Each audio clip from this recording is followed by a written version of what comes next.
This is the real Tom Rose, and we have a bit of weird punctuation in this particular sentence. We've got the dash.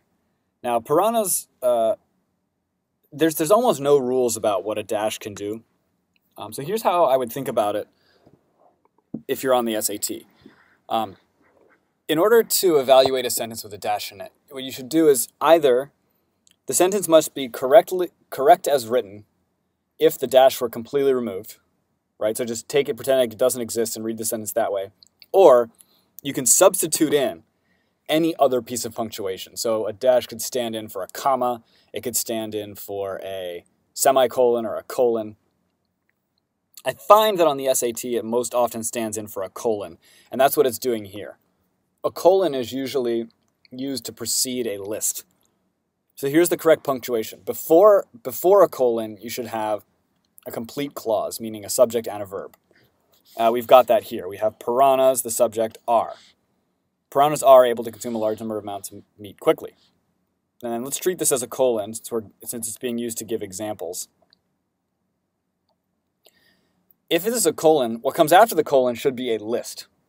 Now this is especially complicated because in this particular case, we're going to use a list of only a single thing. Where usually a list is multiple things, all of the same type, usually all nouns. In this particular case, the correct answer choice, which is answer choice A, only has a single item in it. So in some instances, as much as 200 pounds in a few minutes. All of this stuff is modifiers. In some instances, as much as all of these are just modifiers for 200 pounds. So it's a list of one, and the list is 200 pounds. So it says piranhas are able to consume large amounts of meat quickly, colon, 200 pounds, right? That's roughly the sentence.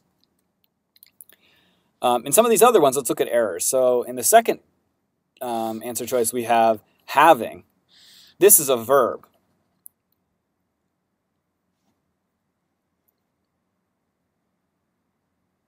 When you add a verb there, that breaks the fact that this is a colon with a noun list after it.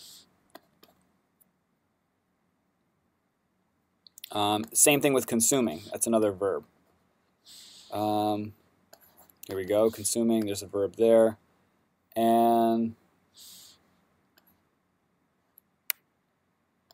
there's one in here too. So actually, getting rid of those verbs ended up being a really great way to eliminate. This is a super challenging question.